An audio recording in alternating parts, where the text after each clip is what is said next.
Hello, folks. We're coming at you with a special episode here. We got a lot to dive into. It's been a busy week. Like, there's just been so much stuff to talk about. A lot. So this video, we have a lot to talk about with Marathon. But keep your eyes peeled. In a couple of days, we're doing like our regular episode where we talk about a bunch of other stuff because there is a lot. So we had to break it up. But today we are talking about Marathon. I am Jake, of course. I'm joined by Ralph, aka Skillup, Lucy James, and special guest Tamor Hussein from Gamespot. How's it going, man? Hello, going well. Thank you for having me. I appreciate it. Thank you, Podcast Goblin, for coming out of the basement for us. I was gonna make a goblin noise, and my brain went woof. And also, like, maybe not woof. You goblins, wolf, woof. We didn't even know the Tam was going to be there, by the way, because like we arrived, and the first time we figured out he's there when we saw him in the lobby at Bungie, and he's like, "I told you I was going to be here." Like, no, you didn't. We would know if you told us that. You know my memory. Let's not talk about the things I can remember and I don't remember. Okay. It was a nice surprise. So we traveled to Bellevue, Washington, to the belly of the beast, Bungie HQ, because we really wanted to know what the deal was with Bungie's next game. What the hell is it? So we're going to get into that. We also have a interview with the director of the game that we're really excited about. But I think up front, before we roll that interview, all the previews and news and announcements are dropping right now. So just a top level, like, what is Marathon? I think if anybody I want to hear like the elevator pitch from, it's Ralph. Sure. Yeah. So, Marathon is a straight up extraction shooter. And I think that in itself is like a big thing to say because, we knew it was going to be an extraction shooter. Bungie were very clear about that, right? But I think going into it, I was very much like, okay, it's an extraction shooter, but clearly Bungie aren't going to do just an extraction shooter. Like, they're going to have their own thing on it that like makes it whatever and yada, yada. And like, they're going to, because that's a genre that is very ripe for a spin that is more welcoming to new players, or that could be expanded with more social features or whatever else, right? So that may come later. And I think that's a really important point to just to hit on, and that we're going to hit on repeatedly in this discussion. And like, Marathon is still a ways off in terms of its actual release in September. And then I suspect it's actually a ways off before it really starts to hit its stride as a Bungie shooter. Okay. But in the meantime, right now, this is a pretty straight up and down extraction shooter where you drop on a map with two other people. There's no solo queue or anything like that. It's all grouped. It's all like targeted for 3 people. Other teams are dropped on the map at the same time. You have to, accomplish PvE style objectives on the map that will allow you to collect resources. While you're doing that, you're also fighting some AI NPCs who are quite challenging, actually, and we'll talk more about them. They're kind of a highlight, actually. And at the same time, you're also fighting other players who are trying to steal your loot from you. If you're able to grab a whole bunch of loot and weapons and then successfully extract, fantastic, good on you. But if you don't, you die and you lose absolutely everything that you took with you. There's no like butthole protection. You can't put a special item somewhere to keep it safe. If you lose it, if you die, you lose everything. You know what I mean? That's a Tarkov reference. He's not just being weird. Exactly right, dude. So yeah, that's what it is. In addition to that, there's some story stuff. But there's a framework of a story. There's a plan. There's a hint of a plan. Concepts of a plan, yeah. Concepts of a plan. Jesus. And I think again, it's unfair to judge that now, because what Bungie have told us is that the narrative framework is built. So how they plan to tell stories in Marathon, but the narrative itself is not built, and it will be sort of built in the lead up to launch and post-launch. So they keep talking about having story as a central part of this experience, but I don't imagine cutscenes, and don't imagine this is a story-driven game or anything like that. This is a game that's going to be about little things that you find and lore entries. And as we discussed in the interview with Joe Ziegler, this will be a game where a lot of the story will be delivered by YouTube videos, in inverted commas, where other people do that detective work for you and then kind of put it in front of you when they've assembled it all. If you know, Souls-like-esque or whatever, don't expect a narrative experience to come through strongly in your playing of Marathon, at least insofar as we understand it and as Bungie has communicated to us. So that's my take on the elevator pitch. I'm not sure if you guys have any different takes on that. Did I get anything wrong or like miss anything? I think there's no solo queue, but you can play by yourself and you can turn crew fill off, Correct. right? You're right. Sorry, you're absolutely right. You're right. You're right. You can go like one person versus squads of 3, but you can't go on a map with just like 17 other solo players. That's not a Yes. thing. Yeah.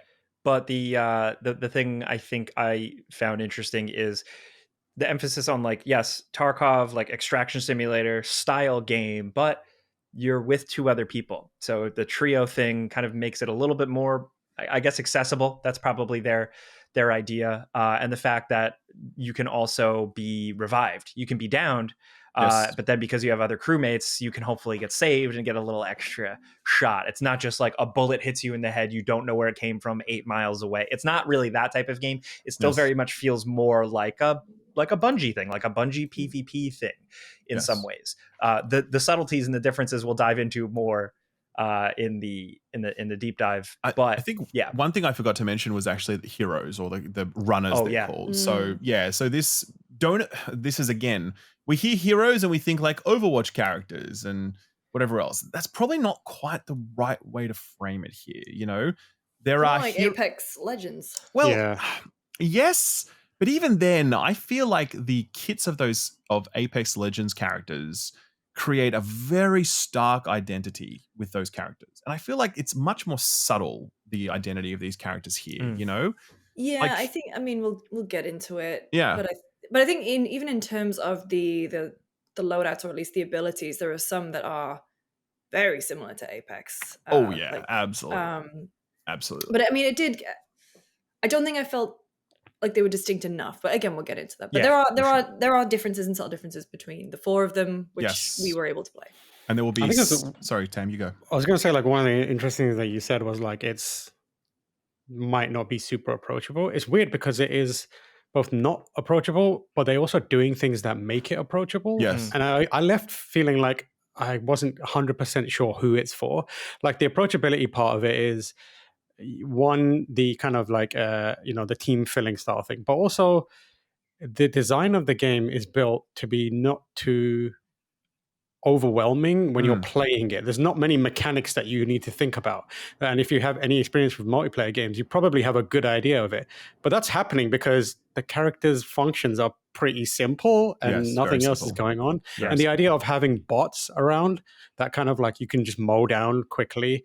And chances are you're going to be fighting bots more than you're fighting humans, Yes. which I think is a good way to help people build confidence and kind of build a momentum in each game, which is kind of a interesting design idea to help people onboard it. And that's what they talked about in a lot of the interviews that they did. They were like, they want this to be like people's first extraction shooter, and it's polished and plays in a way to do that.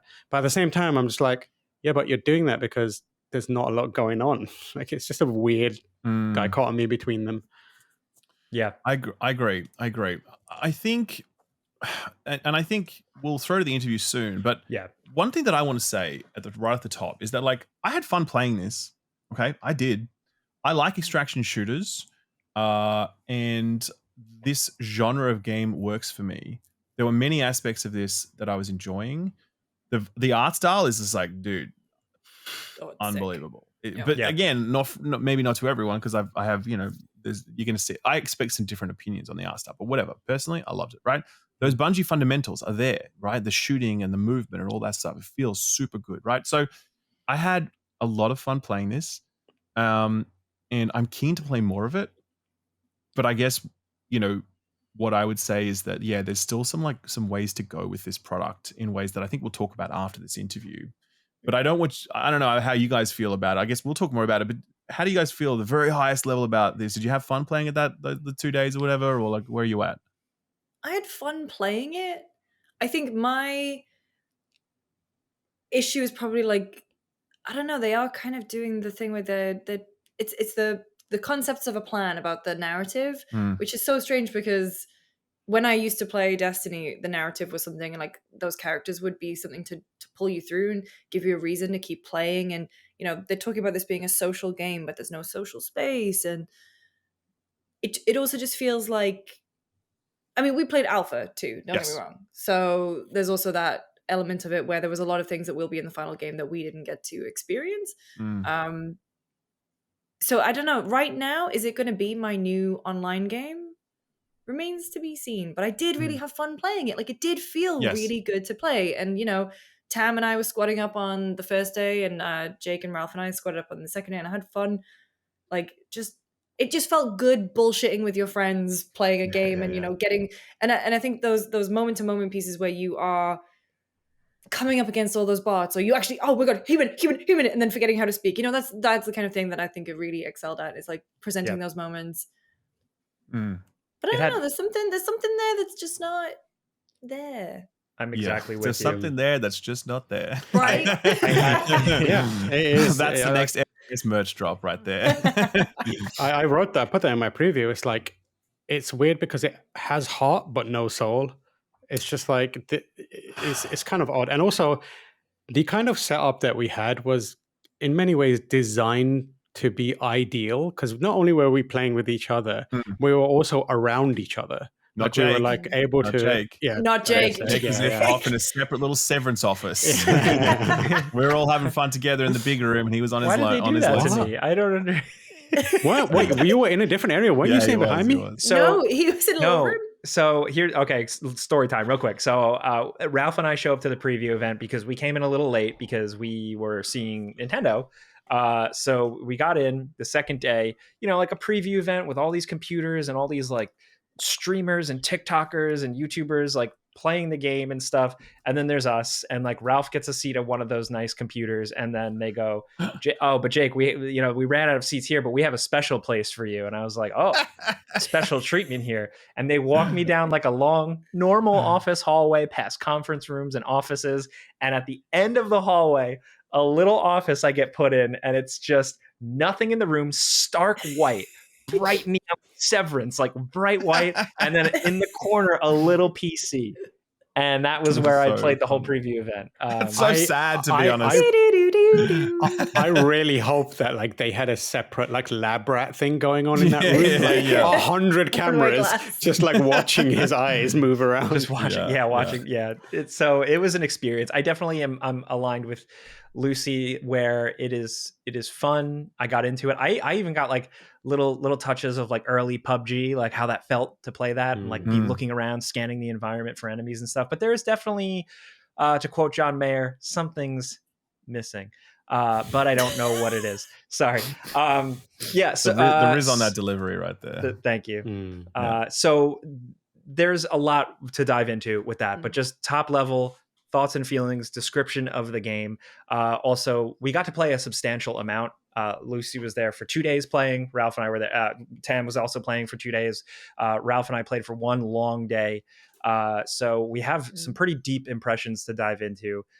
We also went there on our own accord. We were invited, and the Friends Per Second gang chose to pay. We paid our own way to get there. So with all that being said, I think now we should roll the conversation we had with game director Joel Ziegler.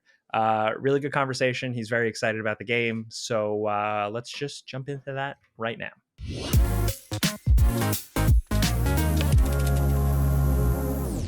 We are here at Bungie HQ, as you can tell from the branding behind us and all the other stuff. We're here with Joe. Man, really fantastic. I really appreciate you sitting down to talk to us. It's obviously been a huge 2 days for you, so thanks for making the time. I appreciate all of you for coming out. Like, it's been really fun to see like everybody engage with it. So thank you so you had much, a bunch of people come. Like, you had a lot. Press, you had players, you had everybody come. So how does that feel to get that like immediate reactions? The word I feel like has been floated around has been nerve-sighted, if that makes sense. Like, whenever you've been working on this for a while, you get a little bit nervous, you get a little bit excited. Okay. But yeah, we've been working on it for a long time. There's a lot of passion poured into this project. So I think a lot of us are just excited to kind of have people see it and engage with it, tell us what they think, even if it's like crazy negative feedback or positive feedback, it's all valuable to us. So I'm excited. Yeah, awesome. Well, we're really keen to chat with you because obviously Marathon, really interesting game to talk about. And I guess starting at that very foundational level, I mean, one of the questions we had is like, why is Bungie doing an extraction shooter? Like, because that's a big pivot for the studio. It's a bit of a niche genre. And obviously Bungie's never made anything quite like this. So tell us about the decision to move into this specific genre. Oh man, I think a lot of it is honestly there's kind of two reasons you make a game. Let's be honest, right? One, because you think there's a business opportunity, and the other one is because you're passionate about it, right? I would say this one started because you're passionate about it. A lot of us played extraction shooters, and there's something like magical about the tension of surviving a situation that you feel like you can't, that really we feel like creates emotions and drives this like sort of peak and valley of your emotional like roller coaster that is unique to the title and to any sort of like kind of genre that exists at the current time, that we wanted to take and sort of find a way to introduce it to a lot of people who might have trouble getting into it currently. So that's really ultimately it. And part of the reason why we thought Marathon was such a good idea to do it with is because Marathon, if you remember like the 1991 IP, is all about this kind of like paranoia and like sort of like this, how do I put it? Weird kind of like unsure narrator, like unreliable narrator kind of like storyline. And we felt like that vibe matched kind of what you felt while you were playing the game pretty effectively. And so that was like a big part of it. Yeah. What kind of extraction shooters like you guys playing? Oh, played everything from Tarkov, obviously, like one of the biggest genre leads, to DMZ, which is like sort of the offering, Delta Force, a variety that came out in between, small ones that I know I've heard of. But yeah. No love for Hunt Showdown? Hunt Showdown, yeah, we actually played a decent amount of that too. But I mean, of those, like, which are those the kind of audiences you're hoping to bring into Marathon, or something that's a bit more approachable for more casual? I think a little bit of both. Like, what I mean by that is that, like, I think there are a certain amount of people who play extraction shooters who are really focused on the experience of surviving and having fun and doing that, that aren't necessarily married to any given title or are having trouble like bringing their friends in or whatever the case might be. For us, when we think about making an extraction shooter, it's not just about like sort of fitting a genre need, if that makes sense. Yeah. It's about creating an experience that's really focused on survival, a survival adventure, a game where you can tell stories with your friends going through it, especially crazy stories about success and failure as you as you see it, and all of those stories feel like they enrich like your connections with other people as well. Big mission for us at Bungie is sort of creating worlds that sort of inspire friendship, and that's like one way to do it is to kind of go through hardship together, if that makes sense. Yeah. Just to like push on that question a little, obviously the extraction shooter genre is an incredibly hardcore genre, depending on which game or whatever else. You look at your Tarkovs and all that sort of stuff. And obviously Bungie's games typically have a more sort of broad-based appeal. In designing Marathon, if you imagine a spectrum, like where are you sort of aiming on that spectrum in terms of hardcore versus accessible? Is it like we're definitely teetering more towards that hardcore side, or where would you put it? This is a really interesting topic because the term hardcore is so hard to define. Sure. Like if you ask any given person. Yeah. But I think what we wanted to take the concept, the core of what makes an extraction shooter really interesting, which is like sort of the tension, the survival, the concept of managing your resources correctly, the concept of kind of navigating and adapting to all the threats that exist in the world, interestingly. But we wanted to remove a lot of sort of like the, how do you put it, like opacity from the front end that makes it hard to get into some of them. So like some extraction shooters are really, really opaque when you're thinking about how do I relearn how to move and shoot? How do I get enough information to even know where I'm going on the map, things like that. And we were stripping all of those elements out. And as we were doing that, we were trying to enrich the actual events that occur inside of the world by bolstering things like AI interactions or finding ways to sort of like create kind of, I don't want to give away too much, but kind of interesting like sort of puzzles that exist inside of the environment for you to dive into while under this pressure of other runners kind of running around trying to do the same thing. So, so it's really like taking the heart. So when you think about it, there's some hardcore-ish elements in it, which is like the idea of survival being kind of an intense experience. But we've really ramped up the approachability to thinking about how do I get into telling those survival stories more than anything else, rather than getting stuck on the way to get there. Yeah. I mean, and it's sort of in tangent to that, Bungie, an incredible history of innovation throughout its Marathon. Halo just rewrote the book. Destiny, say what you will about Destiny, but you can't argue the impact that's had on the industry. Yeah. What are you really shooting for here in terms of innovating on this extraction genre? Like, what are the main pillars that you're driving towards in terms of innovation?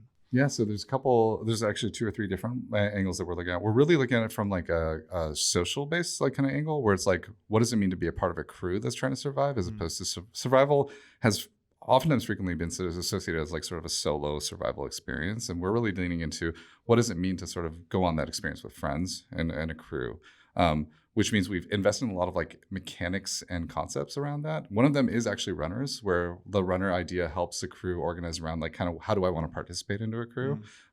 What kind of role do I want to play? Like, how do I want to bring a value to the crew?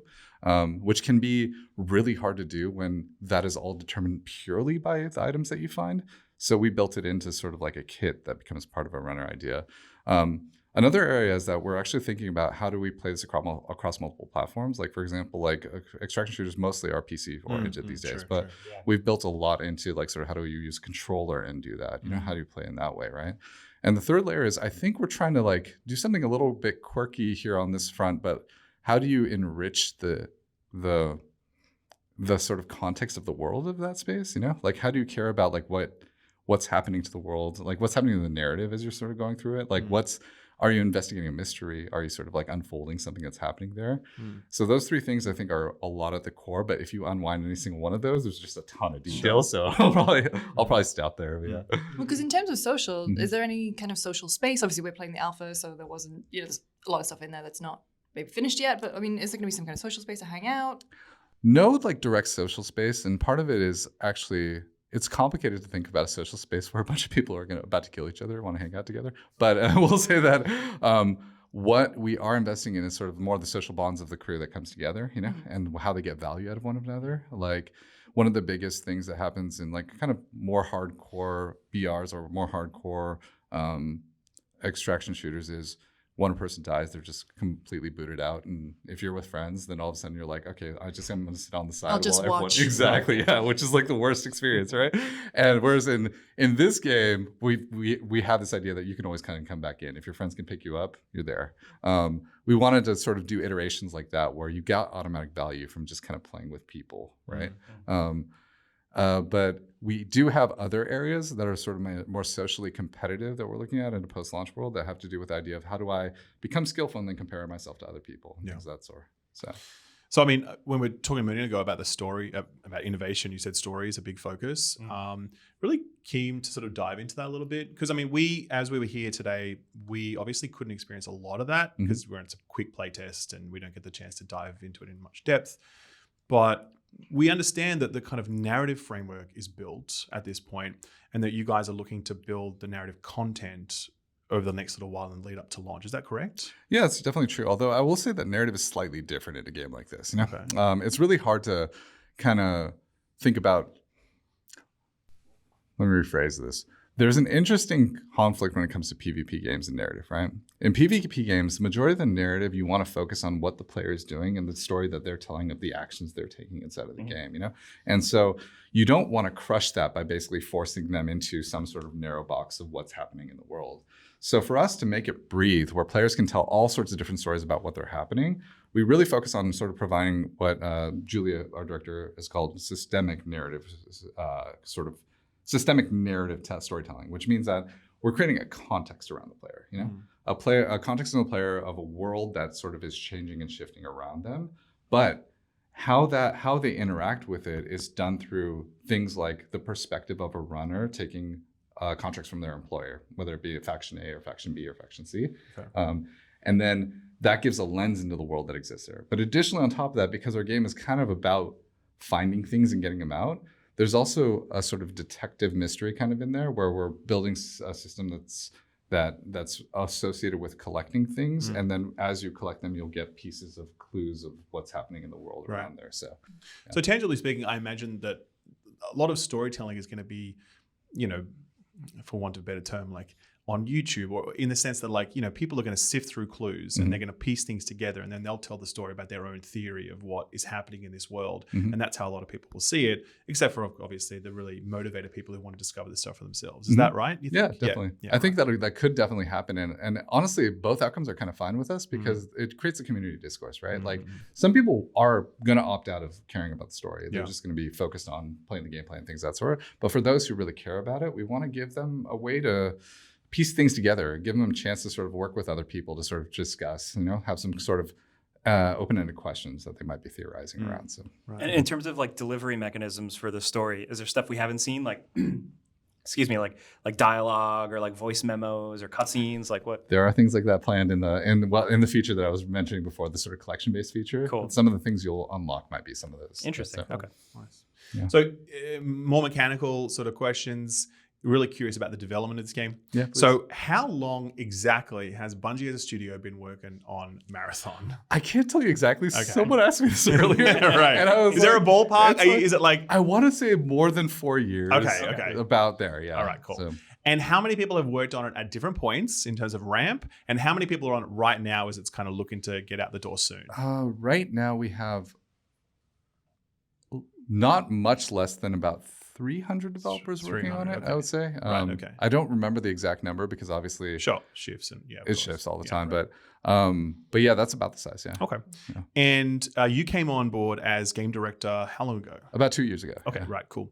And when you made that jump, that's obviously a big change. Were you working on the team before then and were promoted in, or you came in fresh to the studio? I was working on a different project Got at it, the okay, time, cool, you know, got but it. I was consulting with the team at the time. Got it, cool. around then. And so when you came in, were there certain things that you saw and you're like, okay, these things need to shift? Whether you saw like real opportunities for the game to evolve, and how did you see that as you moved into that role? Yeah, so there was definitely a couple of things that were opportunities, but really, honestly, the first thing that I did when I was consulting with the team that existed here while I was working on a different project was I was really interviewing them to see what they were trying to accomplish. You know, like for example, what is it that you really care about in this game? What matters the most? And as we sort of had those discussions, the opportunity that was recognized by the entire leadership team was this idea of we really want to make a game that really tests that your ability to survive. You know, to think about how you survive inside of a game. And I was like, that's awesome. They were inspired by a lot of movies where that's true, like where you go out into a location, or you see a hero go out to a location, and then every odd would be against them, and they'd be like, "Oh, I have to,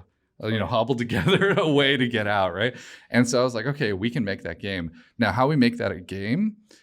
We have to find a structure that actually motivates people to do that, right? Like motivates them to do that kind of thing. And some of the structural elements they had were loose at the time, and so we were like, "Okay, let's try to form this together a little bit more." One of the things that we shifted was away from this concept of like what they called at the time the living world server, which is like you can drop in at any time and drop out at any time. Now, while that sounds like conceptually appealing, one of the challenges we ran into is that when you enter the world, you don't really have a strategic map in your mind of the variables that you're playing against. And so when you enter the world, you're like, you could walk out into the open and immediately somebody is like to the left of you, or like the world in front of you has been looted already, or the case might be, right? And trying to solve those problems became very, very complicated. Whereas if we decide to go, hey, we're going to go for a session-based thing, then it's easier to say, oh, at the beginning of the session, this is what's true about the world, and then it can decay from there as you sort of think about it and adapt to the different ways that other players have been interacting with it. And so that was one of the bigger changes. The other bigger change was, how do we make it a more social game? Like a game where when you're going to play with other people, you're making decisions that are important. And some of that led to runners, which is the idea that in some extraction shooters, you don't kind of have a guidance for like how you want to interact with the world. You have a lot of items in the world, and you can kind of assemble a kit of parts, but you don't really know how that interacts with you when we're playing the game, right? Like if you're saying, hey, I would want to scout ahead and be that kind of frontline person, you're like, okay, does that mean I have to go loot out, a bunch of stuff that allows me to do that, right? And we were like, how about we set a baseline for that and think of these like sort of utility-based roles that we can push in.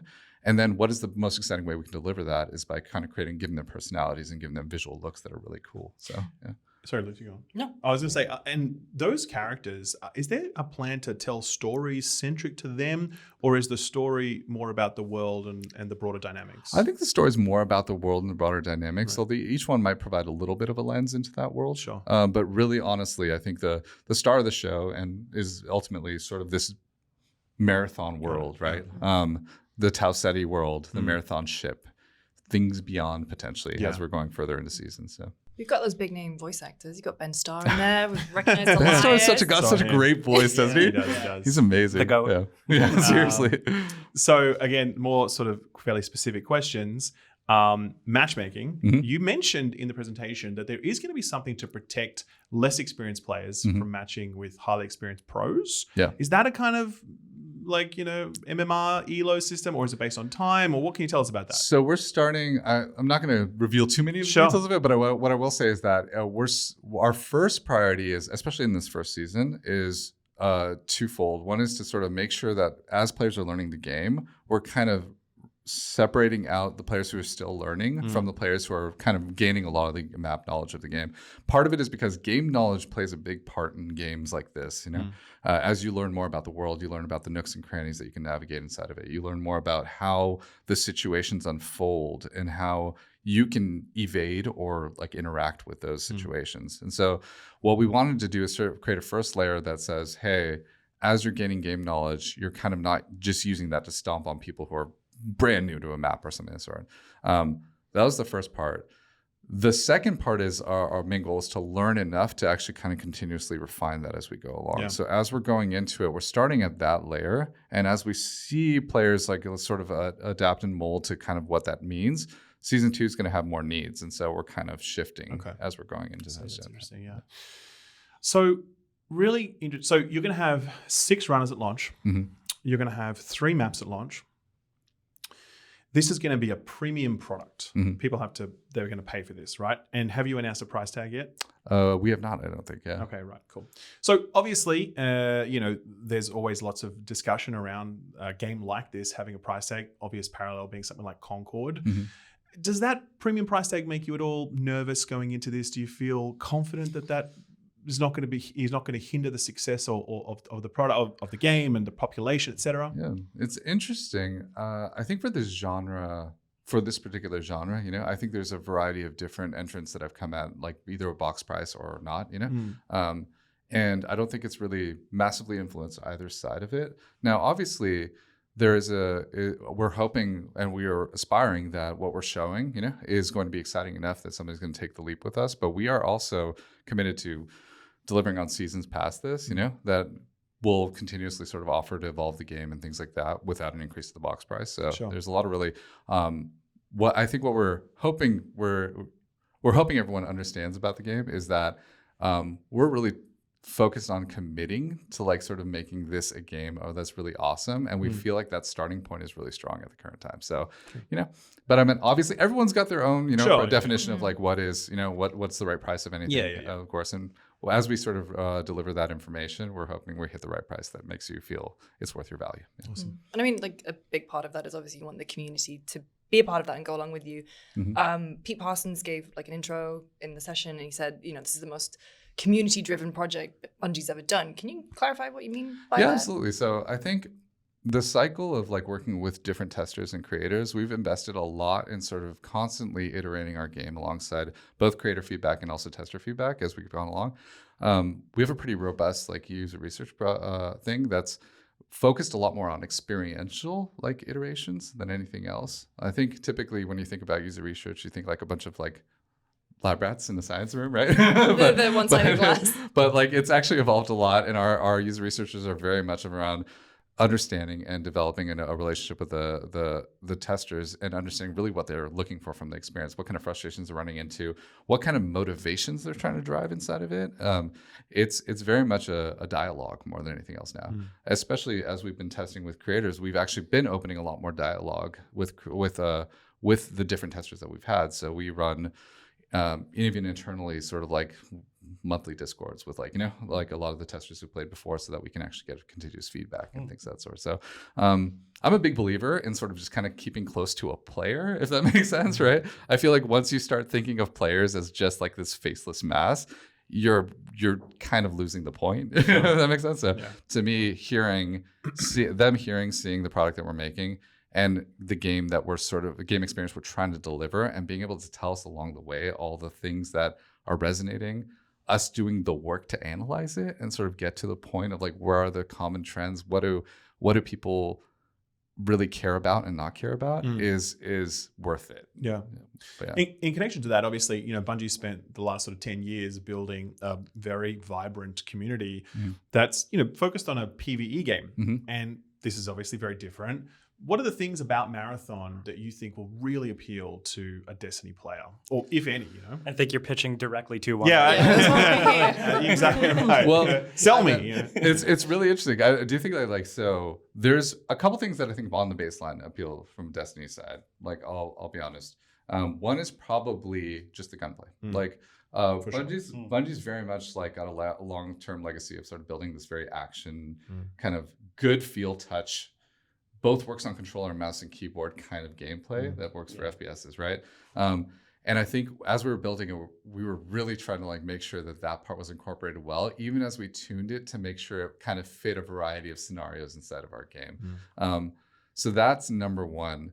Number two, I think, I think Destiny players do enjoy a good sort of puzzle, if that makes sense. Yeah, absolutely. And I think sometimes we invest in sort of some of those puzzles appearing in the way that we sort of deliver content in the game. I will say though that our game is unique, I think, from Destiny in the sense of there's no way to opt out of PvP. So if you're not comfortable with PvP at all, it might be something that's hard for you to overcome, and that's okay. But if you are comfortable with PvP and see it as another source of like interesting tension and pressure inside of the game, and you play Destiny, then this might be the game for you to like sort of make that jump. So yeah. And just to finish up, obviously you would have done dozens of play tests, including one just these past 2 days. What have you seen that's like really jumped out at you and surprised you about the kind of responses you're getting from people as they're playing through what you've made? I think so much of it is them discovering, everyone discovering their own angle of what they love inside of the thing.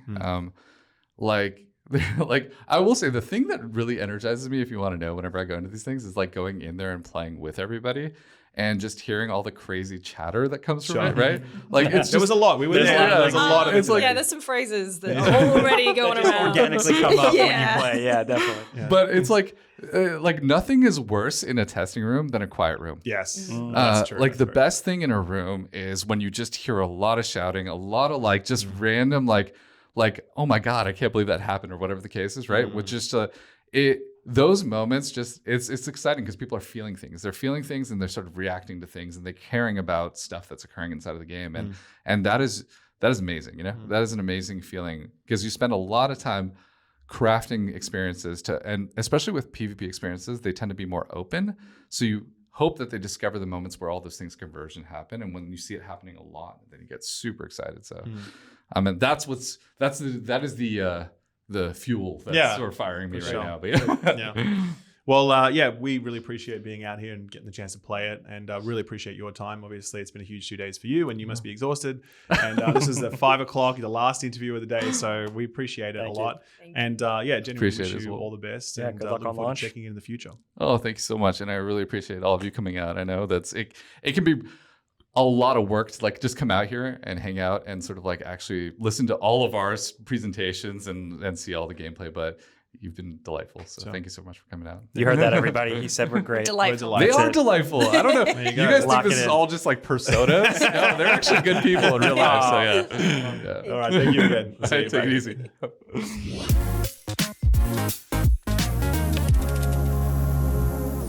I've told this story many times, but I bought my mother-in-law a pair of Raycons because she's a bit older and she'd never had a pair of earbuds before. And, you know, she didn't need like a pair of earbuds worth like hundreds of dollars or whatever. She just needed a simple pair of earbuds that did the job reliably. And she's been using Raycons now for like 2 years or whatever or more. And she loves them and she doesn't go anywhere without them. And she's very happy. So that is my story that connects to Mother's Day because it's around the corner and maybe your mother or your mother-in-law or someone in your life needs a pair of earbuds. That's right. They've been sponsoring us for quite some time now, and they are the easy earbuds with great new features, 32-hour battery life in this handy-dandy little charging carrying case thing. I love it so much. It fits like right in my pocket. Multi-point connectivity.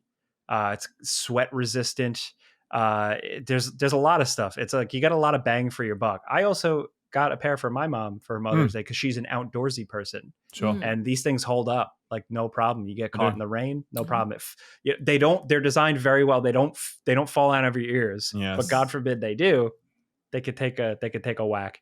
They also That's have awesome. active noise cancelling, which is a feature Yeah, you that's usually need to big. pay way more from other brands. They've got it in there.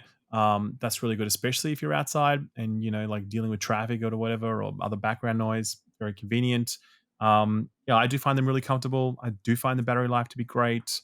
I've just always been really well serviced by them. I have bought them as gifts for other people as well, and they've loved them too.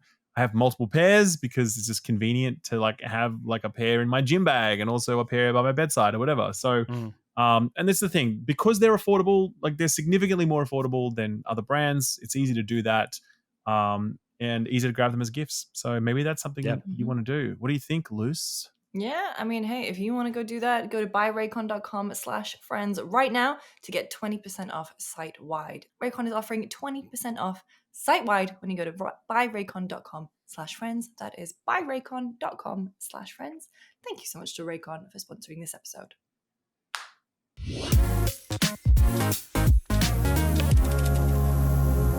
We are back. Thank you to Joe for that interview.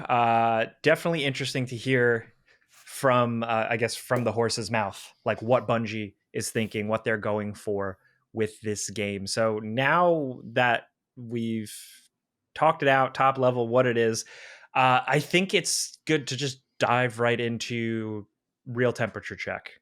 For me personally, I think it, and again, I'm talking as like a Destiny novice, but as someone who has jumped in periodically throughout its life cycles.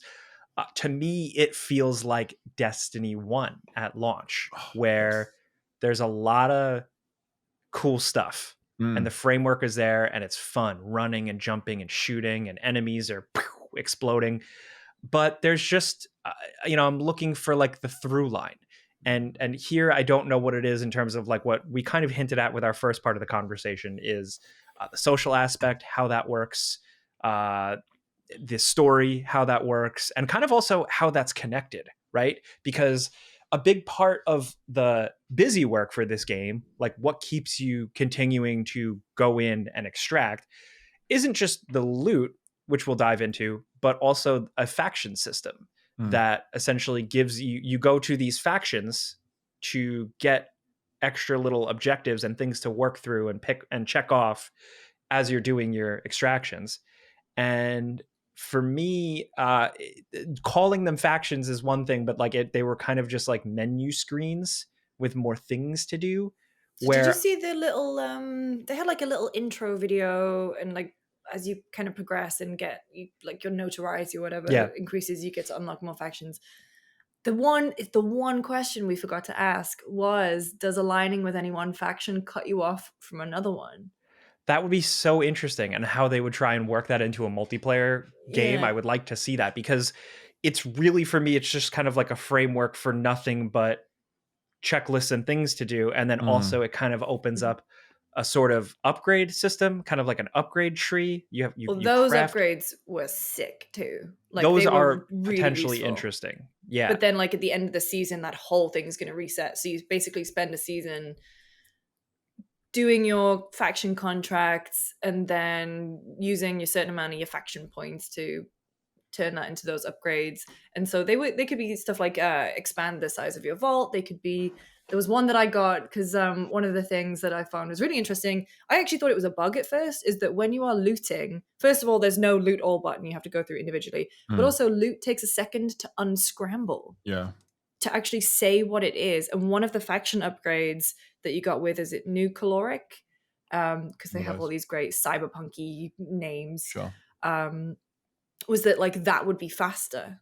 And so your loot would unscramble faster, so you could figure out what it is faster, get in and out quicker. But yeah, the factions were certainly the concepts of a plan for the narrative. That's I kind of like brought that up first. It's probably like the worst thing to bring up first in terms of getting into the weeds, but I wanted to bring it up because it's an interesting example of, I don't know, me wanting something else, where like I you can put so much work into like, this is why you do these things, but for me, I'm looking for like a tower, or at the very least like, oh, the Traveler, what is that? What does that mean? What am I as a Guardian? Like things like that. Here it's very, very simple. You are a runner. and you're Yeah. like a merc. You want Well, money. well, You're 3D printed to go on these planets to get money. Well, no. So there's a distress call, and basically what happened is something terrible has happened. You are basically like a Battlestar Galactica Cylon, in that you're printed.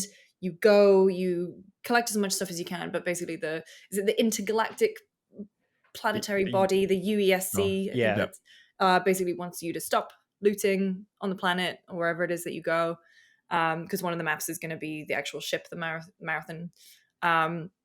But then there's the whole narrative thing that they mentioned where, and we got to see that really cool mini movie thing. What would you call that? The Just a trailer. short, Well, it was like isn't a it? Like an 8-minute It was like an cinematic 8-minute long short. short. Yeah. Where the whole thing about the runners is the more they die and the more they are reprinted, the more they lose themselves. So that they, there's some cool implications in there. Cool concept, but I think that's just cool ideas and cool Yeah. marketing and great visuals and killer music.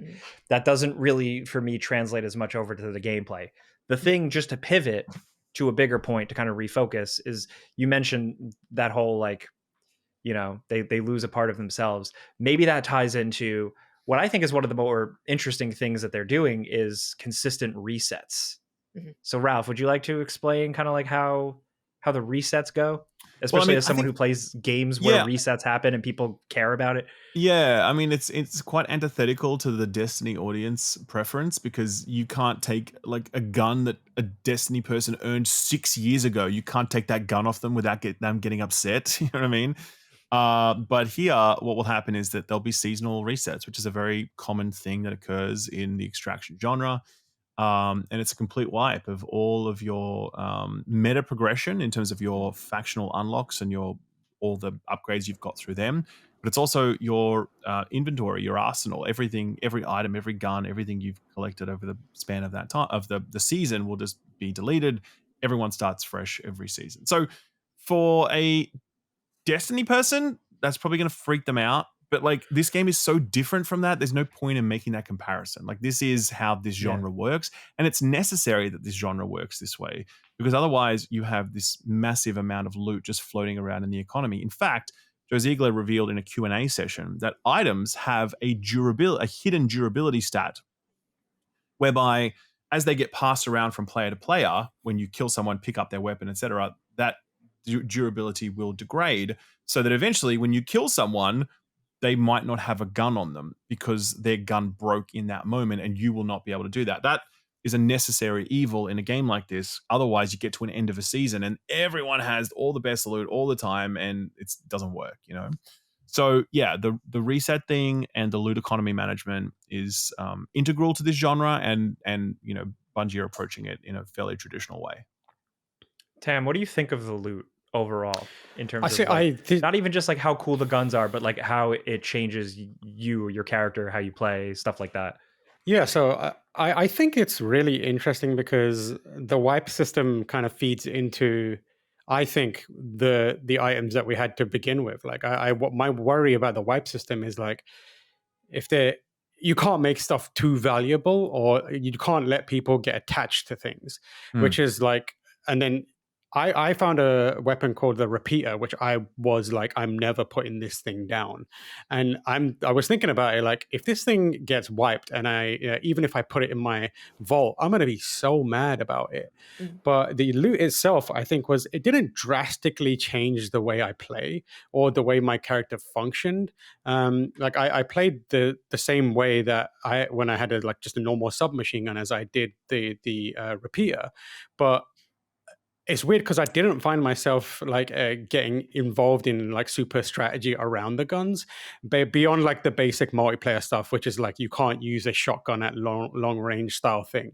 So the loot, I felt very, very was disposable, and I just kept grabbing stuff and being like, okay, I'll just take this with me. I didn't really focus down on anything because nothing really stood out to me in any meaningful way. The guns felt very plain, and maybe that's because I've seen so much Destiny stuff, but it just felt like it didn't feel like they were Bungie guns. It felt like they were kind of like guns that had a little bit of extra sauce to give them like a little futuristic vibe to it. So I was kind of like disappointed in the stuff that I found. It felt very ordinary to me. I think, yep, I understand. Yeah, that makes sense. I would say though that Bungie did speak to us specifically about like gold level weapons and gold level mods, right? And they gave an example of like there's a Magnum in the game, and one of the gold level mods, exotic, whatever it is, it's like it just basically is a big ass scope that you can put on a Magnum. It essentially turns it into a sniper rifle, right? And there was another example that they gave. I can't remember off the top of my head, but I was like, oh, okay, cool. That really does change that weapon identity up a lot. It adds a lot more power to it without it feeling broken. You're going to be really excited when you get that, and it will change your play style. Do you know what I mean?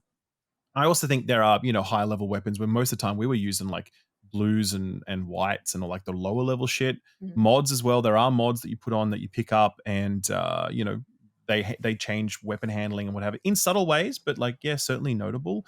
So again, but this is the extraction genre in the sense that the power delta that you get from these weapons and stuff can't be too crazy. It's not an ARPG where all of a sudden you get a weapon that just like one shots everything. It's a tactical shooter, and so it kind of has to work within those constraints. And I would say that, yeah, right now what we saw isn't very interesting, but the promise of what it could be, if Bungie delivers on those promises, could be kind of fun. I personally think it's too early to judge that stuff based upon how little we played. That's all I'll say. Also, it might be worth saying like there wasn't weapon stripping, which was somewhat contentious amongst the people who are out there. Yeah. And I think I wasn't too fussed about it, but I did find the impact of that was I spent a lot of time with a very bog standard gun, and I would encounter others who have much better guns, and I was like, I wish I could take that scope off or whatever. Yeah, I know what you mean. It's so true. I mean, Tam, on that first day, we kept getting absolutely done in by snipers. Oh yeah, it was wild, and there were snipers that have played before and were like former esports geniuses, and I was like, oh great, I'm just and there's me, Tam, and I'll die. lovely Benjamin from Eurogamer DE, and we were just like, well, sure, bye. There was a point where we were just like, just grab two things. Just grab a gun. And extract. We got to just extract, okay? We can't keep dying like this. Because that's the thing. Because if you keep dying, obviously you rip through everything that you put in your vault. And then you get to the end where, and I guess maybe coming back to the faction bit very briefly, is that there are these like little starter kits that the factions put in your inventory for you. But you can only take those in. You can't take anything else in. But I did ask because there's a black market, and when you increase your standing with the factions, they put more stuff in the black market for you to buy. Yes. And yeah, basically, I guess there is no way to actually drop in without a gun completely, because I think the factions or someone will feel sorry for you and they'll give you something. No, I think it would be possible to drop in without a gun if you choose to. Yeah, because I think if you choose to, but if you're completely empty in your inventory and your vaults. Yeah, exactly. Yeah, you'll always have a pity package like waiting for you. Exactly. When you need it. I think it's important to note, for me, all the loot, all the faction, all that stuff does nothing for me. But that's also it's less against Bungie and more just like player preference. So for me, like whatever. But I want to note that the moment to moment gameplay, when you're just in it and you don't care about like whatever the fuck is going, like you're just shooting and worrying about enemies and exploring. I really enjoyed that. Yeah, quite a bit. Do you want to talk about the AI, because I think that was a really big part of it? Yeah. So the enemy, so it's PvE, PvE, right? So occasionally you're gonna stumble across humans, but a lot of the time you're fighting artificial intelligence. You're fighting bots, and they're really effective. These bots there's like lower level bots, higher level bots. It seems like there's kind of like a ranking system to them. Yeah, there's some that have like yellow shields, and then there'll be purple guys. And they can be really effective. Like you can get smoked, you can get sniped from afar, you can get flanked, you can get snuck up on. I watched there's that little bloody guy who's like invisible, and he just comes and just smacks you in the head. I watched enemies like reshuffle and like one run up a ladder and take a position up on a balcony, and I was like literally like amazed. I was like, whoa, that's like, this is tough, this is good. This is really cool. So you have that, which is engaging. And then when you do stumble upon human players, that's when I think it gets really exciting as well. Because I think the enemy for me is that visually they are not distinct enough, which is insane. Because if you look at the runners, like they look distinct, so cool. Yeah. But even I think running into real people versus the bots. Like there were times where we would go in and we would engage and we'd be like, oh, it's just these bots, whatever. Human. Sure. Which I kind of like that panic. I think that's Yeah, I kind like of the fun. panic, yeah. Because it's a lot of think like, the- all right, I'm gonna kill this like goon and just go in here Yeah. and get this loot while you're outside, It's and then all of a sudden you just hear, oh shit, oh it's a real guy, and that's fun to scramble and like work around that, especially with how the abilities work, which we'll talk about in a bit. I believe there is some sort of marker that will denote that it's a human, but I'm not sure where because I heard people talking about it. Okay. But I think it happens when you kill them. It will show you like you killed a human. Okay. Yes, it Yeah, does. You like, know in by the that moment. point. And there's Yeah, a really yeah. cool green like little man symbol that's very Yeah, good in terms that's of visual fun. design. Like again, like Bungie has all the cool stuff figured out there. But yeah, They do. I think what's cool about the AI is you can also just like leave them, but that is like a risk reward thing where if you get like the commander level enemies, you can like sneak away and not engage them, but there's also like more benefit to kind of teaming up and taking them down so you have a safe space. I had a bunch of scenarios where we were like on the move and bypassed a bunch of enemies, and then in the next area like close by ran into human players who, as part of like the back and forth, backed us into the previous area, and suddenly we had like humans in front of us and bots behind us. And it doesn't really matter, like it doesn't matter that they're bots in that scenario where you have to contend with both of them. It was like wild, and we managed to come out of it alive, but it was so stressful. So like you have to take the world around you seriously and the enemies around there seriously. It's a cool little dynamic that I found was interesting. For sure. there's it's going to be technically 3 maps at launch, Yes. with like a 4th map planned for somewhat after launch. So And yeah, like I think it'd be interesting to talk about map design stuff. So definitely. Okay, so we got to play 2 of the 3 maps available at launch. Yes. There's also going to be another map available later in the season. Now, Bungie kept hyping this map up big time because apparently this map is like on the Marathon ship. The one we didn't see. Yeah. The one we didn't see. Yeah. And they're like, oh, this map is the good map. And I'm like, shouldn't all maps be the good maps? They didn't actually, I'm verbaling them, right? But they really did make clear that like I love this, all my children equally. but I they, don't care but if that, they go. I'm serious though. Like they really It made sounded like it this was other map. Though, coalescing to that. Like it Yeah. sounded like it was like a build to that or something. Yeah, I don't 'cause know. they're like, that it sounded map like has- they wanted you to get your feet on the other maps and then go into this one because from what it sounded like they were saying, like this map is meant to be harder. yeah, they're It's like, a well, this close has like, quarters combat map. yeah, they said it kind of has like Destiny raid mechanics at play and like secrets to discover and all this sort of shit. And I'm like, okay, why don't all the maps have that then? Because that's cool. You know what I mean? And I would say that I enjoyed the other 2 maps well enough, but I definitely felt as though they kind of lacked sort of like biome identity across them, specifically Dire Marsh. The one that was a Dire Marsh we played, it was called Dire Yeah, Marsh, right? Dire Yeah. Marsh. Yeah. Oh, the one that we spent Marsh and Perimeter. The and west then- one. Yeah. the one we spent the most time on, it just kind of felt like the whole thing was very similar rather than feeling like, oh, you're in a different spot. And it's like, okay, this map plays really differently. And I think of something like Hunt Showdown, which I've played quite a bit of. And like, yeah, each of the maps just have really distinctive areas where that really change up the patterns of play in terms of like, you know, the amount of cover you have, close quarters versus long range, the amount of noise traps that are around the environment, how you need to play around them, you know, just all that sort of shit. And I wasn't sensing that with these other maps. They kind of just felt like a map you could this play. has Like some level of interactivity, right? There was birds you can startle Yeah. that can call enemies. And then Ralph, you and I stumbled upon like some dangerous fauna at some point, like just like Yeah, we once or did. twice. That's Yeah. true. We did. That was in more of Perimeter. that. Yeah. Yeah. Yeah, little organic like enemies that are like alien like, and there's also like the thing that you don't have a lot of identity to it, but there are like different areas, and also they seem to like have a lot of underground Yes. mileage. Which there is was where you like find a ticks. yeah, there's like tick milk. Goon there's caves. a maze of like tunnels and rooms under there, which I guess it's cool, but also it limits somewhat your movement because you can't like jump up and go around. You're just like basically in tunnels for a lot of it. Agreed. And a lot of those tunnels yeah. kind of just felt the same. Again, I didn't Yeah. get to like an Yeah. underground facility where it opened up into a massive antechamber. And I'm like, whoa, this is fucking cool. Like it wasn't like that. Do you know what I mean? It was just like, okay, I'm Yeah. going underground. I expect lots of close quarters and I expect like, white stains on the walls. Do you know what I mean? Yeah. So Oh well, I mean, there yes. was plenty of. There was So I think the as Goon well, Cave. partly tied to this is like their approach to like the PvE objectives that you're doing there and how they work. Because I think these are bad at this point, right? In particular, I would there's agree, one yeah. that's bad, which is like the one that we encountered most often is they have to go to a space on a map and they're all marked on the map. So you're like, look at the map, you're like, there's something over there. Cool. You ping it, head over to it. There's a panel that you need to find.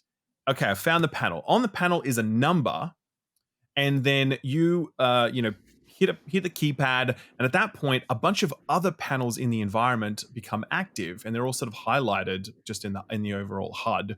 And you need to go and find the panel that has the same number as the one that you just hit, and then you do that. And once you've done that, then it sends you to a different part of the map to do the same thing again. While a and timer then counts down. it does it again. And you're like, so Yeah. this whole thing is kind of forcing you to go around the whole map. And on spec, this sounds fun, but the truth is trying to find these panels is really fucking annoying because Tedious. the layout of the buildings that you're in or whatever are so intricate, and there are pathways up that are kind of semi-hidden, and you have to jump up to be able to reach some higher spots, and that's not clear. A lot of them look the same too. A lot of them look the same, and that feeling of repetitiveness was setting in already when I was doing those objectives, right? Yes. And I think this is like a really crucial thing to understand about this game and how it's different from other extraction shooters. And it's like, Hunt Showdown is certainly the one I've had the most experience with, right? So Hunt Showdown is a game where you drop on the map and you just need to be really fucking quiet, because the minute you start making noise, it's over. You know what I mean? There are enemies around you that you kind of want to avoid because they don't really give you anything, and they're just sort of sound traps. The most important thing you need to do is get to a location where you have to kill a boss.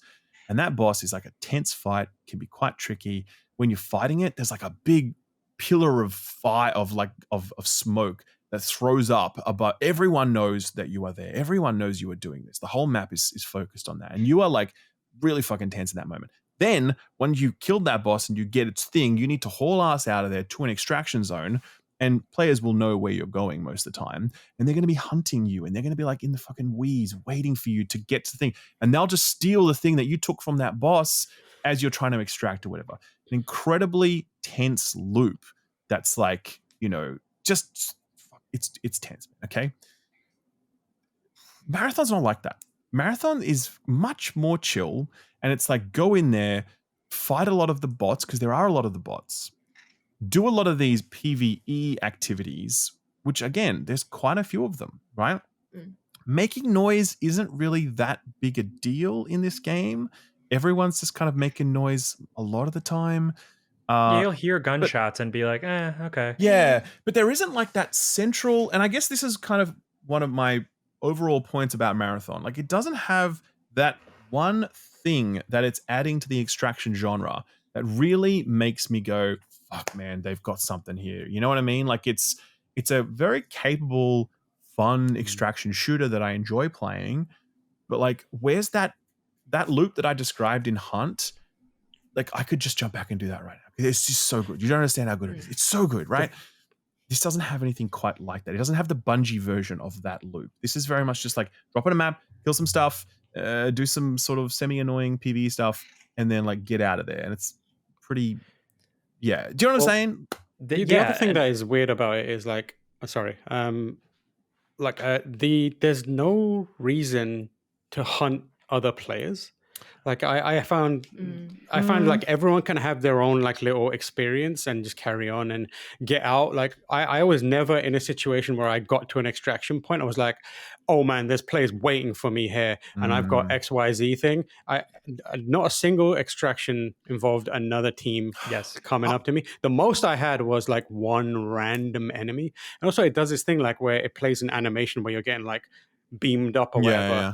And the time there's the period of time where you're basically untouchable, and it's so long. Like you can just, it was like I felt no stress in that situation. I would get in there, hit the thing, wait for the 30 seconds to count down, and then once it started doing it's like, I'm gonna get you out of here thing, just run up to it, and I was like, I don't have to do anything. People were just like shooting their guns, using their abilities willy-nilly just to like attract attention, and I was like, I don't feel any tension. The only tension I feel is when I accidentally run into a player, and the tension comes from, oh, I'm fighting another player, not I'm fighting another player and I've got this thing I really want to keep my hold of. It's just like, all right, whatever. I don't really mind. Maybe I don't know if I'm showing my lack of knowledge with these types of games, but I feel like, especially with the game, like if it's releasing in September, should there be something that is like some player direction where something blips on the map and says, maybe you should go there, or, hey, you know, you're over here, and then all of a sudden like a beam of light goes up and you know, other players are like, oh shit, we should go get those guys and get their shit. That should be a thing, right? Like the game didn't have any of that. It's okay, it sort of does in the sense that, you know, you can initiate like a cooldown of supplies, right, on in Marathon. And you know, you call down some supplies, everyone knows that that's happening, they can all see it while that's going on, and so other players could just haul ass over there and wait for you to start looting, and while you're like in the menu, they just shoot you in the head with a sniper rifle and off they go. You know what I mean? But I think Tam's point is, I think, spot on, which is like, again, coming back to Hunt, what you take from the boss are like these things. I don't even know what they're called, but like you need those from the boss. That's the goal of the game, to take those things from the boss. And when players have them, you then want to kill those players. Do you know what I'm saying? And you know that they have those things. Whereas with Marathon, you don't have anything that you are specifically hunting, and you don't know what other players specifically have. So yeah, you want to kill other players because you want to take their items, and you hope that they have really good gear that you can take. But you can also just not really do that. You're not really forced to do that. You can kind of just like PvE grind Marathon if you just focus on PvE objectives, playing at the edge of the map, getting a bit of stuff, and then getting out of there. And I think the game needs more to force you to collide with other players and get you in the action, based on that, you know. And I think I want to hear Bungie's spin on that. There was some things you could get where it was like, oh, it's a trophy from something, and I was like, well, from what? It's just like a random loot item that I picked up, and it was like, this is it just gets me more money to spend at the black market. Yes. Maybe they need some sort of wall of fire that so slowly closes in on people, pushing them together. So that's some innovation like right that. there, Also, you know? Novel idea. They also have like stuff like, Jake, you were mentioning that you want like signals for go and do this. They had this thing there which was like profit opportunities. They would announce like, hey, there's a profit opportunity here. But I did it once and I was like, I didn't really get anything interesting out of that. And then from that point on, every time it was like a profit opportunity has appeared, I was like, cool, I don't care. I'm going to go over there instead. And like I spent a lot of time doing the thing where, because they have this, I think it's a potentially interesting system, or I was just like, oh, that's cool. It's like, to make sure no one ever leaves like completely empty-handed, they have these money chips that, regardless of whether you extract or not, the moment you pick them up, they go into your bank account. Yes. So I spent a lot of time just hunting those and being like, oh, I'll just grab these instead. Money. Yeah, money. It doesn't really matter how I play. As long as I grab enough of these, I can leave with a decent amount of money. Yes. So it's just like weird. I think the issue that I find with this game is every part of it feels disjointed and unconnected from another part of it, which it feels like it needs cohesion. And it just feels like a series of systems that have been like brought together and bolted on together, and they work, but there's no satisfaction in doing any of it because they're just all missing. They feel like they're all from a different game and just put together and to just make it work. You absolutely nailed it. Absolutely nailed it. That's like why I started with the faction system. It's like the faction system, what's with the story, like all that stuff, all these systems together. Maybe after, you know, like if you get close to like a seasonal wipe, maybe it feels different. Maybe everyone's running around with the coolest shit and you're going to want to get that. But I don't know. It's only one part of a puzzle where, like you said, it all feels kind of disjointed, even to the point where I feel disconnected from like the cool visuals of the game and the menus and the tutorial and the intro. Yeah. To then like the moment to moment boots on the ground stuff, it feels different. I have a slightly different perspective on it. I don't I don't personally think it's a matter of it feeling disjointed. I think it's more about it's missing the central, like the hub, like the central, the hook or the thing. Because I think once you find that thing, everything else clicks straight into place. Because I think so many of the foundational elements are here and they're good. You know, like I do like the way weapons feel. I do like the enemy AI and it's fucking sick. I do love the visual design. You know, like the idea of runners and whatever. Like all of these things work for me. You know, it's just that it's just missing that one thing that makes me go, like right now I'm sitting here and I'm thinking, I'd love to play some Hunt right now. I'm thinking about Hunt and I'm just thinking, God damn, man, I would love to be just, you know what I mean? And I didn't feel that for Marathon. That's, I think, what it needs. And it can't just be like, oh, there's a story. That's not it. That's not what we're talking about, right? It's it's a very core, like visceral gameplay thing that they need to arrive at that makes this loop like extremely Moorish. And I don't think it's quite there yet. But I will say this, and I think this is like really important in this discussion. This game's going to go into alpha testing in April, right? This game is releasing in September. And after that, Bungie have swung their full weight behind it, and it is their baby. And they can't, like, this is already too big to fail for them, okay? They're not going to just, like, run this for 6 months and then shut it down, okay? They need this to work. I think what's going to happen with this conversation is going to be very challenging because, like, there's going to be a lot of discourse around this. We're like, oh, well, Marathon sucks, you know, Bungie's cooked, it's over. I don't think that, to be perfectly honest with you. I think what we're seeing is a game that is not fully baked yet, and they're showing it to us early, and they've said that they want to build it in collaboration with the community over time. And it's like, okay, cool. I personally am along for that ride. I support that vision and that journey. And in fact, I wish more developers would welcome us in so we can see how games are made. The kicker is that this is not a free-to-play game. And I am sorry, but that is a fucking terrible idea when it comes to this game, right? That just seems to me like madness. It does. Like I know that most other extraction shooters are paid titles. I get that, right? But this is not when like fucking Tarkov launched like 6 years ago or whatever, or Hunt Showdown launched like 4 years ago. This is 2025 when there are so many free-to-play games, when Bungie does not have an established PvP audience it can pull in, because all of their players right now are Destiny players, you know what I mean? And they play, that's a PvE audience. So you've got the prestige of Bungie to pull some players in, but I don't think you're going to get a critical mass of people. If they charge $40 for this at launch, I don't think you're going to get the critical mass of people that you need to really get this thing rolling.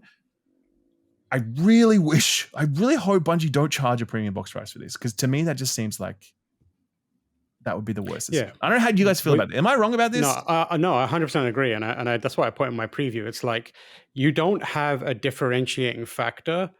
And because of that, everything around it being like a premium game is just a deterrent. Like there's no reason, if I'm playing Tarkov, if I'm playing Hunt, or if I'm playing Overwatch, Rocket League, whatever, other multiplayer, pick any multiplayer. Yeah. It's got something unique to it that is sticky, right? Like you want to keep going back, you enjoy that kind of thing.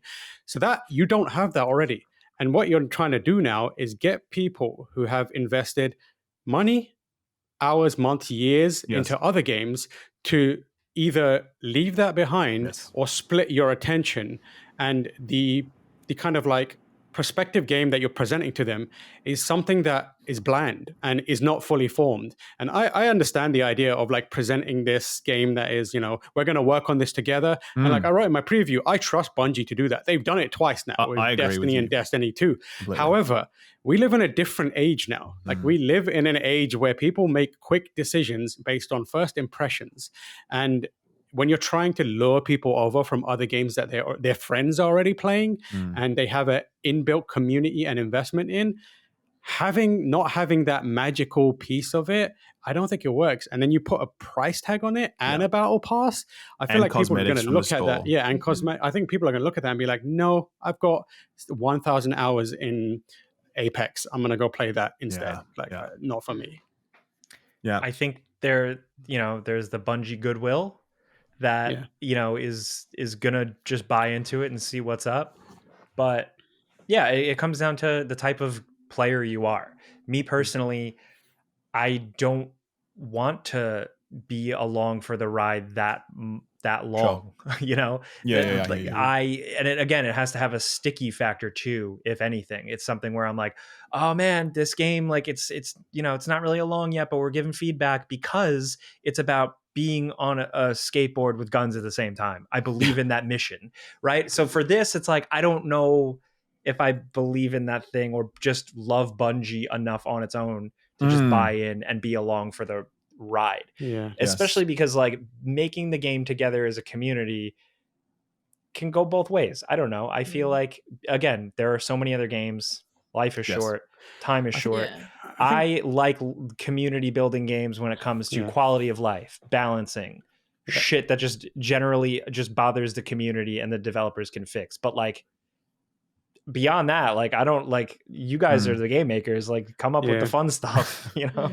It's also a huge gamble. Oh, sorry, Lucy, go on. Lucy, you want to say something? No, I was gonna say, just in terms of like, everything else is kind of pivoted to that free-to-play model. So why? And I'm sorry, I guess like it's a different ask if you are buying something and it says explicitly it is early access and the game is going to change and you can be a part of that ride. I think selling it or not mentioning that, I guess, when you launch a full box product game and then be like, it's okay, we're going to work with the community and stuff. It's like, I'm sorry, I'm in my 30s now. I have no interest in that. I know what you mean. I just want to play the game. Yeah, that's what I was going to say. Like, it's a huge gamble because you're putting out a game and then going, we're going to work on this together. Like, how many people are going to acknowledge that? And then they might think it and be like, oh, I'll come back when this is like more fully featured. Like, you are asking people to go away and then at some point come back. I don't think that translates. I think once people have made the decision to maybe come back later, very few of them are going to actually come back. And if they do come back, they have to overcome the kind of like understanding that they have been left behind for extended period of time. So they're coming in. Like, for example, Destiny, right? Like, I started playing Destiny 2 and I enjoyed it, played it with Lucy a bunch. We had it for work stuff. And then I was like, you know what? I'm going to come back to this when it's a little more fully featured. And the experience of coming back to it through like Trials of Osiris after a long time after it's done, it was kind of not great. Like, I enjoyed Trials, but also everyone else was like, no, we're not going to play Trials of Osiris with you. We've got this other thing to do. I was like, I don't understand what's going on. And asking people to almost like make your decision and then come back later on, I think is not, they're going to make a snap decision and then they're going to move on with their lives. Sure. It's a huge gamble. Yeah. I mean, look, obviously we could be wrong. Of course. I mean, but totally. We saw it with Concord. We're like, please, for the love of God, Sony, don't do this. This is a terrible idea. And they went ahead with it anyway. I feel very strongly about this. And I think that it is a very, very bad call for them to put this out premium. And I think that I really want this game. Because I personally, to your point, like I do love Bungie. And I am willing to go along for that ride, personally. I am supportive of this genre and their play in it, and I'm keen for it to succeed. But I reckon them going a premium pricing model for this will be a disastrous mistake, and I really want them to not do that. So my biggest fear is it seems to be like the perfect confluence of like factors and aspects of a game that could come together and potentially like actually hurt a studio that is of Bungie's caliber. Like, I'm not saying this is going to kill them, but like, we now live in a world where Concord was developed by a pretty high profile studio with a lot of funding. And you'd think like, oh, they're like bulletproof. Like, it's fine. It's going to happen. Whereas, and same with Bungie, right? Like, you'd probably say, oh, they're bulletproof and that's going to happen. But like, there's just enough things happening with this game where I'm like, oh, they could actually like take a hit this time with the premium price battle pass, not a lot going on in the gameplay, not a lot of content. And if you're asking people to like invest in that, I don't think this could be the game where it's like, I'm worried they might actually hurt that studio potentially.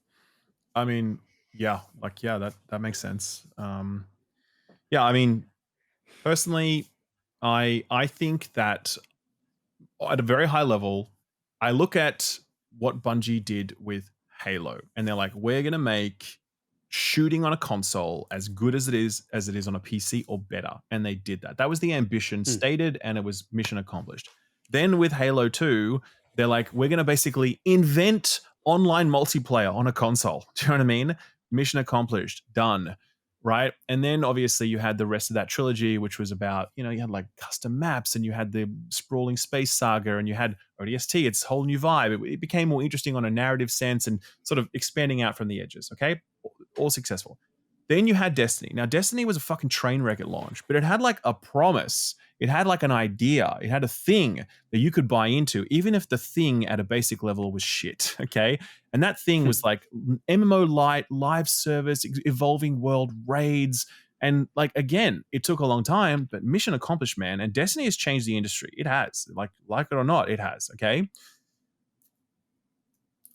Marathon doesn't have like a promise yet. Marathon, like, what's the promise of this game? It's just like, it's a cool extraction shooter that's fun to play. I like it. I will play it, right?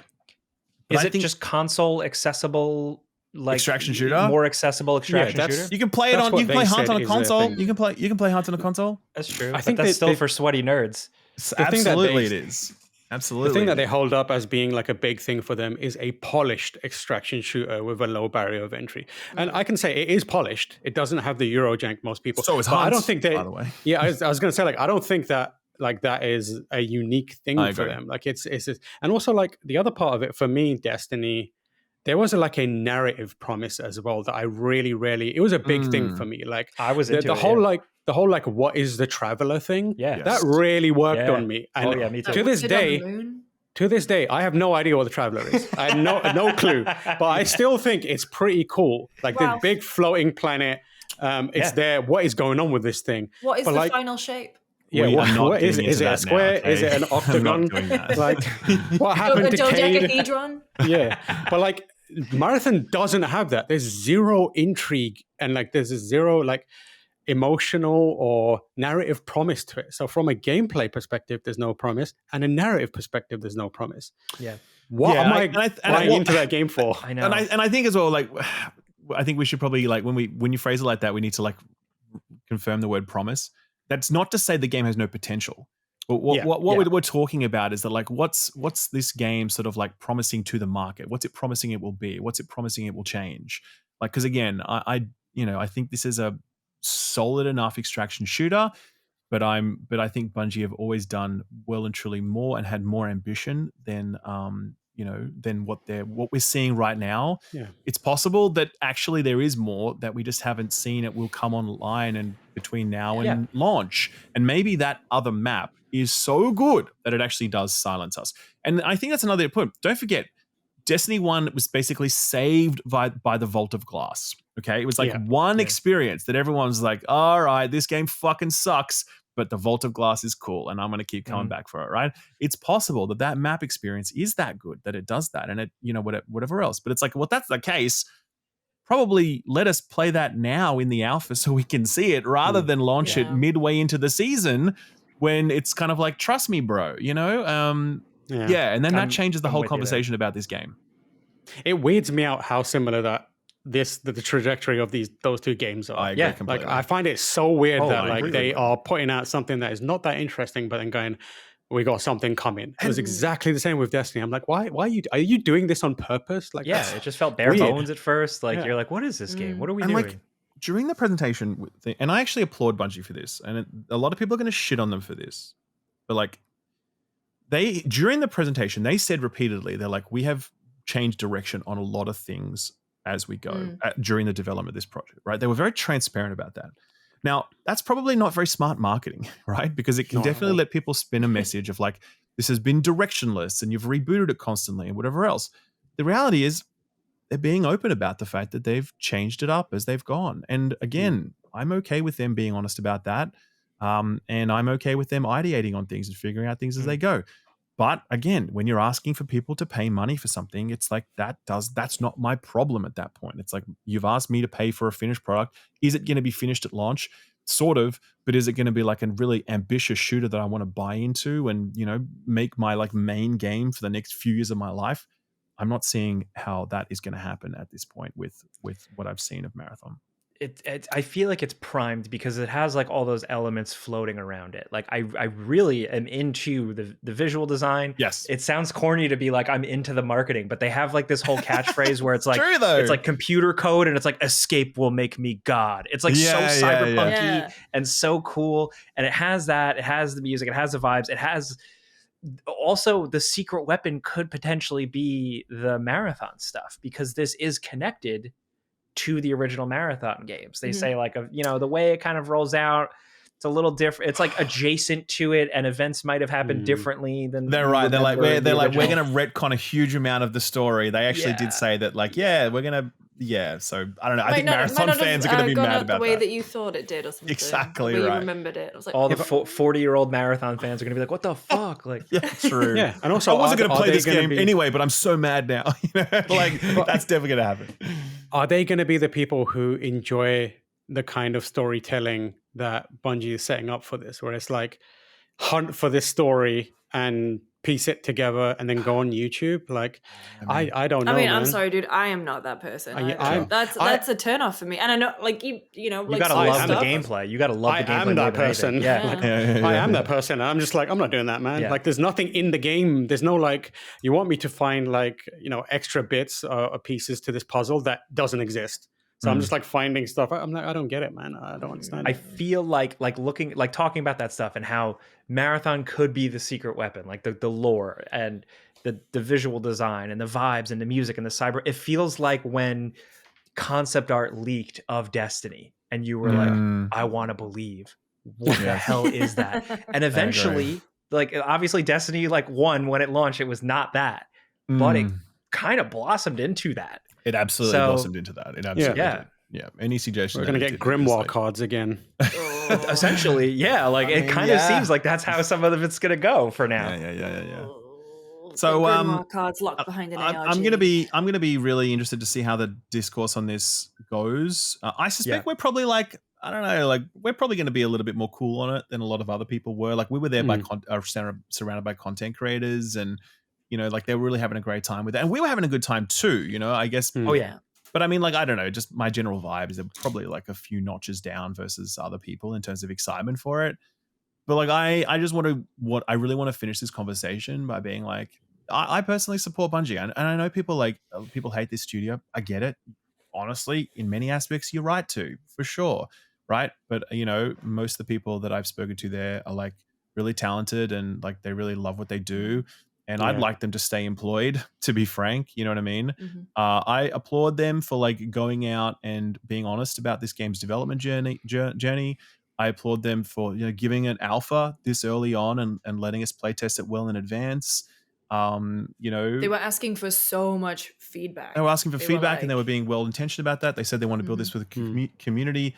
I applaud all of those things, and I'm willing to like give them the time to do that and the support. At the same time, I think the price tag really corrupts a lot of that conversation. Yeah. Do you know what I mean? And so I just hope they rethink that decision, because I think everything else they've set up now in terms of a foundation for building this game with the community iteratively over time, it's all very positive. And if this was a free-to-play offering, I think that then easy. But yeah, that complicates it. So I personally am not fully sold on Marathon yet, but my heart is open. I want to believe. I'm definitely interested to play more of it when the alpha launches. I plan to play more of it. I plan to stay close to it. And that's me. But I don't know how you guys feel. Like that's like my fucking Jerry Springer final thoughts right there.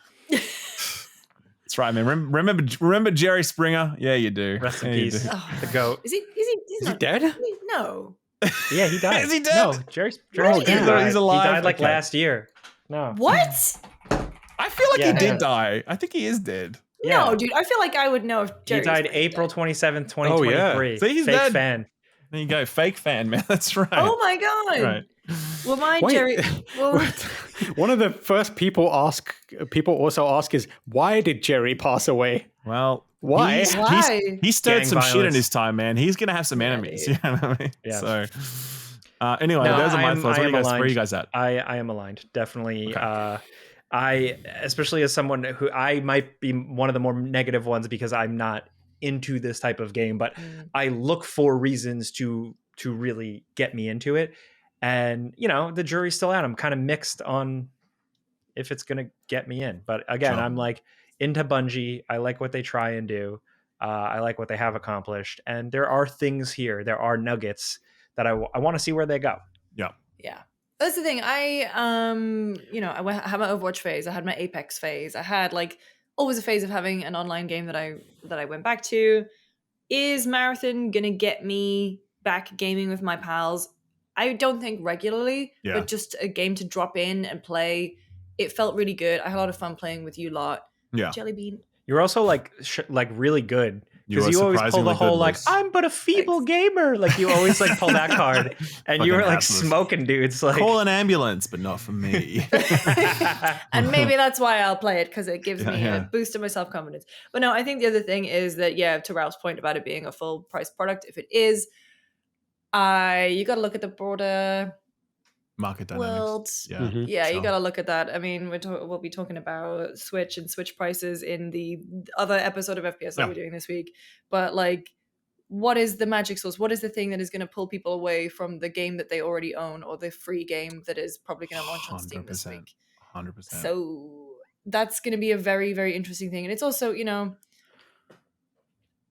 this is a big, big deal for Bungie and for Sony. Sony obviously will have Ghost of Yote this year too, right? But they have put a lot of money behind Marathon. They put a lot of money into buying Bungie. Yeah. And this is, so this is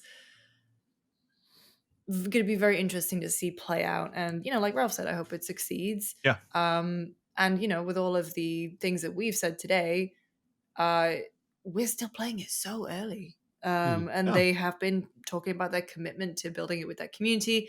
Whether or not I want to be part of that journey, TBD.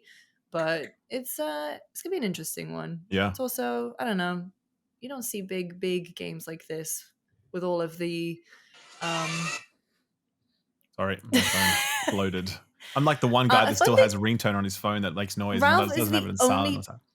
I haven't heard my phone ring in 10 years. Ralph's the only person I know who has his phone on loud. Yeah. But to finish my point, where it's it's kind of one of those big makeshift moments for the games industry. You don't see totally studios with this much baggage, both positive and negative, releasing their new big thing. That's going to be exciting to watch, and I do wish them all the best. That fucking short was so cool, though, man. That was very good, man. When I was watching it, every second I was thinking, this must have cost so much money. Yeah, me too. How much have they spent on this fucking short, man? It is really good. It's not in the game, though. It's not in the game, though. That's true. It's like when they had Giancarlo. They have Giancarlo Esposito in a Destiny video, in a Destiny commercial. I think so. Yeah. I think back in the day. Yeah.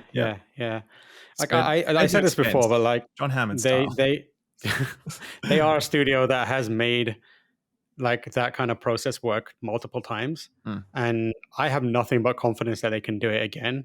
I think the issue they're having is they are making certain decisions business-wise that are not giving them the best chance to start off on a better foot. Yes. And I really hope they reconsider the premium price tag thing and start messaging it in a better way, which is not oh, we've changed this multiple times. I get it, but also perception is reality these days, man. And that story can be told by other people who aren't you. So you got to give yourself the best chance to control your own narrative. Control your own destiny. Hey. I tell you what, it was really hard being at Bungie where they make these legendary games and not I wanted to ask people where does Master Chief's poop go? When he poops and pees in his suit, where does it go? How is it distributed? I had to hold that in. I had to proud of you for holding that in. Thanks, man. Doesn't it filter? That's why they put you in the special room.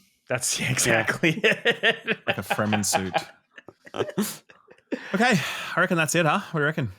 Yeah, I think so. Yeah, I think it's going to be an ongoing conversation for a while. But I got to say, this is why I being new to podcasting technically. I like having... We've been doing this for 4 years. Yeah, that's true. Okay, that's true. But before that, I didn't do this at all. Okay, absolutely Shrek'd. Absolutely. Okay, it's all over now. It's okay. Well, I was gonna say very nicely that I like this type of format to talk about video games, because something Yes. like playing Marathon before it's finished and like you don't, it's fun to hash it out. Yeah. And not in like the world of headlines like game sucks, Totally agree game with best that. game ever. Like this is like this conversation and this thing was like a, kind of the embodiment of like why I like doing this, why I like listening to podcasts like this. So thank you guys for the opportunity. For sure. It's like an opportunity to have a good faith conversation, which is hard to find these days. Which I think is going to be really hard to find in the world with Marathon in particular. You know, it's going to be a because tricky one. There's going to be so much drama around this one. Whereas I think the reality is a little more boring, which is that like it's a pretty good game. At Bungie are going to spend more time building over the coming months and years. That's the truth. You know, I think that's the bottom line. Cool. All right. Well, with that, I'm looking forward to seeing how other people feel in the comments. If you like this podcast, you can click the like button if you're watching the YouTube version. You can also rate us on your favorite podcast apps. We do appreciate that. But for now, just tune in next time, because pretty soon after this, we'll have our normal episode where we got a lot of other games to talk about. But thanks for humoring us on this big block, this big old episode.